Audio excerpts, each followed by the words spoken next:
Adjustments paying off for Chris Eggleston. Let's see if he can get into the lead. Certainly are. And on the inside of row 3, there you see it. Derek Thorne has made his way back up and may challenge for the win before this night is over. But here's the big challenge right now. Eggleston trying to get the lead away from Partridge, and he's going to do it. There's that 3-car train back into one again. This time it works, sort of. Rouse gets into Partridge, and Rouse is trying to take second. Oh, and big trouble. Chris Eggleston hard into the wall. Wow.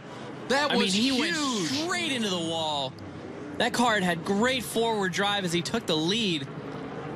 And then heading into turn 3. Drop the window net. Yep, thank goodness. Here's what happened.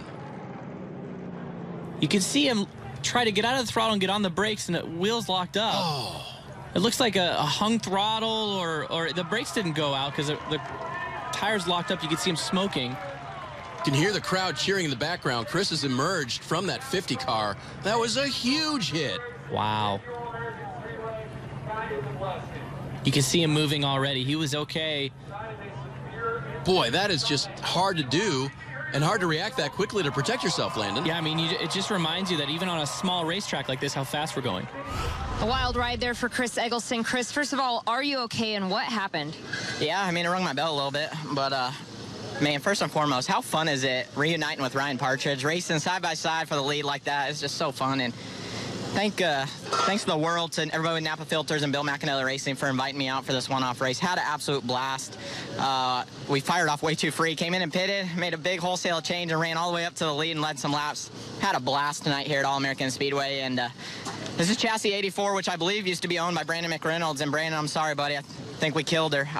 Oh, my goodness. I've never destroyed a race car that hard. The throttle just hung wide open.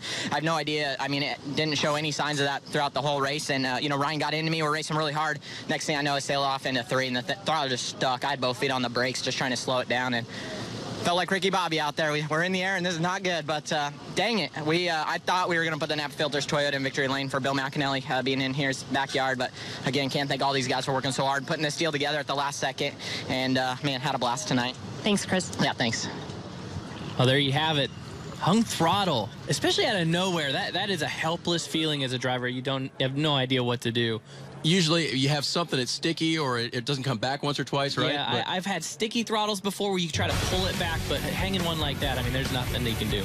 Well, Eggleston is out of the race. Thank goodness he's okay. The action will resume in Roseville in a moment.